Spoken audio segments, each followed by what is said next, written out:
My name is Sean Morris. I do parkour, slacklining, and rock climbing.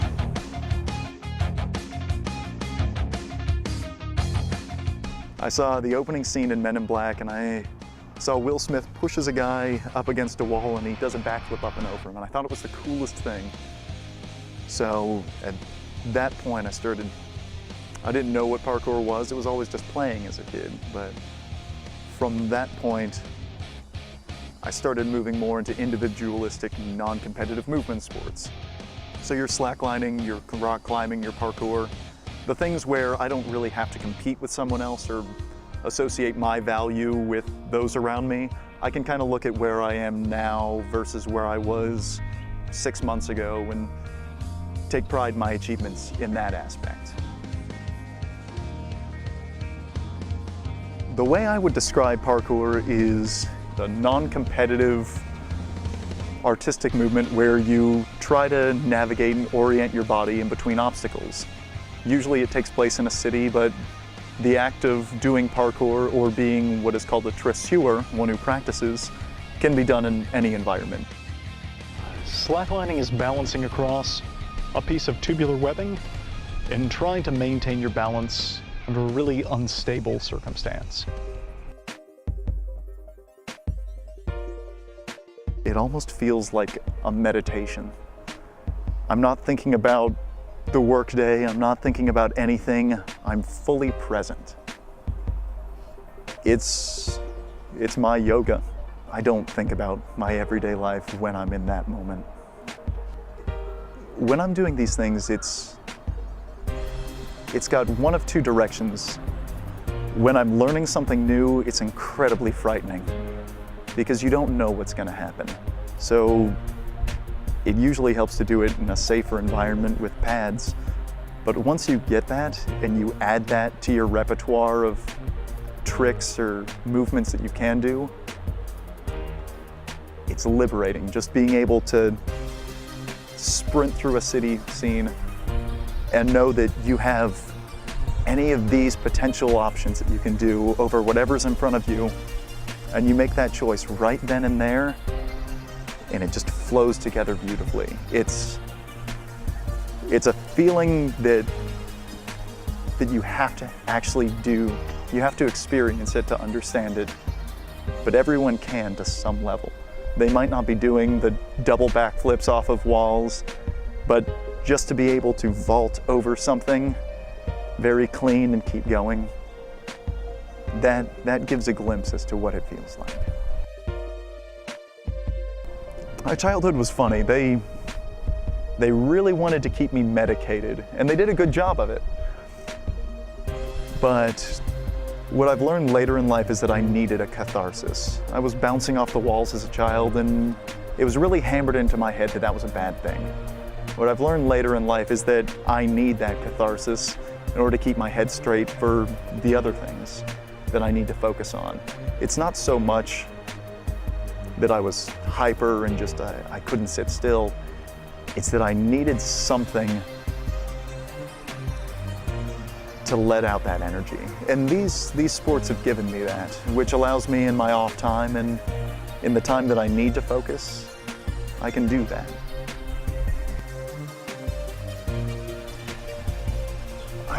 I do have fears of a lot of the things I try, but that's a lot of the appeal of why I do it. I suppose where a lot of people have avoidance towards the things they're afraid of is the things that I'm afraid of that I'm really drawn to. It's just something that I need to get over, because ideally the more you do something, the sooner you'll be over it. And that fear element will go away and it'll be repurposed into something more grandiose. And that's the next level of progression that I strive for.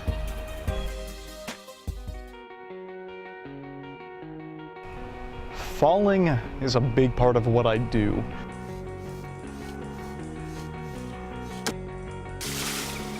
I suppose I get injured pretty frequently, more so than the average person might.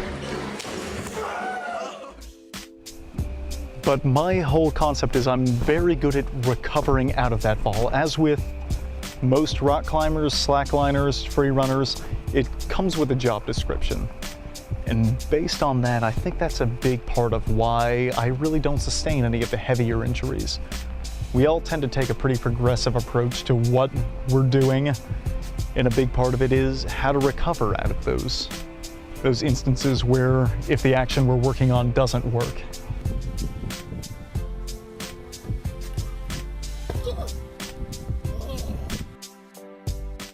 So I've been on the last 4 seasons of Ninja Warrior, and every year it's really enjoyable. So this guy likes an audience, and he's got a big one here tonight. And he's still wearing those headphones, grooving to his own beat. And look at this, he's not taking the headphones off. He's gonna run with his own soundtrack. Jeans and the tunes, this, whoa, and a flip. He's got style. I guess what my favorite part is the lack of person-to-person competition and more the competition towards the course itself. It takes that element of, I guess, competition against someone else that team sports has. It makes it where you're competing against an obstacle in front of you. Smile off his face. I think he thought he was gonna get that one time. He's still got plenty of time left though. A minute left, maybe. Boom. Wow, and a strong run there on the warp wall. Still looking good, but don't want to make any mistakes. The spinning bridge has taken a couple strong competitors out. He is just dancing through this course, but he's got to keep an eye on the clock. Oh, there it is. We said it skipped the first ball, went on to the second one. All these sports are really growing in popularity simultaneously. And I look at it as all one big cluster. It's more these non-competitive movement sports. And if you put them into a big category, they've already exploded. They're already everywhere. It's already gotten to a very good place, and it only appears to be getting bigger. And that's great, because I don't want to see the top athletes get to some astounding place.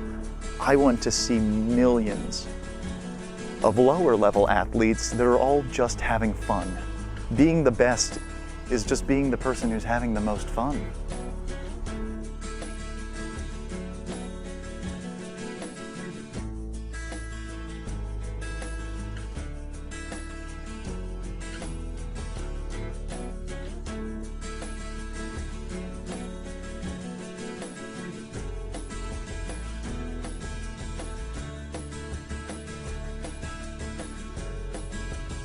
It's gonna be fun to go back on this one. Okay, so where were we? Wait, Duke. It's cold. I'm trying not to shake. I know. Okay. So... I could be getting drunk right now. Shut up! And I sure as hell don't use the word YOLO, ever. I'll wait until after the interview to tell you that someone was found dead there the other day. No? I think I've said too much.